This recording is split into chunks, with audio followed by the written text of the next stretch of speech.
the circulation of the Hindu is greater than that of any newspapers அப்படின்னு சொல்றாங்க. நல்லா பாத்துங்க, சர்க்குலேஷன் ஆஃப் த ஹிந்துனா இப்ப ஹிந்து நியூஸ் பேப்பர் இருக்கு பாத்தீங்களா, அது வந்து இப்ப பயன்பாட்டில் இருக்கதான் சர்க்குலேஷன் சொல்றாங்க. இது வந்து கிரேட்டரா இருக்கான்.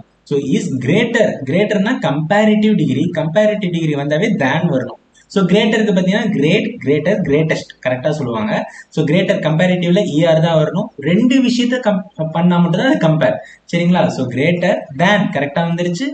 தட் ஆஃப், ஸோ எதை விடனா எனி நியூஸ் பேப்பர் அப்படின்னு சொல்றாங்க.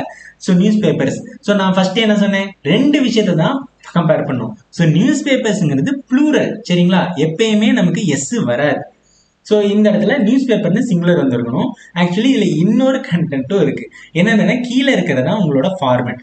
ஸோ ஒரு கம்பேரிட்டிவ் டிகிரியில எப்பயுமே இந்த ஃபார்மெட்ல தான் வரணும், சரிங்களா? இது ஸ்டாட்டிக், இதை மாற்றவே முடியாது. என்னன்னு பார்த்தீங்கன்னா எனி பக்கத்துல அதர்னு வரணும். எனி அதர் நியூஸ் பேப்பர் அப்படின்னு வந்திருக்கணும். ஸோ நீங்க பார்க்க வேண்டியது ரெண்டு இல்ல மூணு. கம்பேரிட்டிவ் டிகிரியில கிரேட்டர், அதாவது தேன் வந்திருக்கா அப்படின்னு பார்க்க வேண்டியது ஒண்ணு.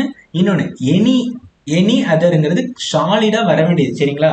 சாலிடா உங்களுக்கு எனி வந்தா அதர், எனி வந்தாதான் அதர் வரணும் இல்ல, எனி அதரே கண்டிப்பா வரணும், பிக்சட் தான். எனி அதர் சிங்குலர் நவுனையும் மட்டும் பார்க்காம விட்டுறக்கூடாது. இங்கெல்லாம் பார்த்துட்டு இங்க பார்க்காம விட்ட மாதிரி. நவுன் எப்பயுமே சிங்குலரா இருக்கணும். ஏன்னா நம்ம ஆல்ரெடி ஒன்னு சொல்லிட்டோம், அப்ப இன்னொன்னு மட்டும் தான் சொல்லணும். ஸோ ரெண்டு விஷயத்த கம்பேர் பண்ணாதான் நமக்கு பாத்தீங்கன்னா அது கம்பேரிட்டிவ் டிகிரி. ஸோ இந்த ஃபார்மெட்டை மட்டும் நல்லா பாத்துங்க. எனி அதர் கூட சிங்குலர் நவுன் கம்பேரிட்டிவ் டிகிரியில. அது இல்லாம தேன், தென்னு கிடையாது, தேன் அதை விட அப்படின்னு சொல்றாங்க. ஸோ இதோட ஸ்டாட்டிக் முடிஞ்சிருச்சு.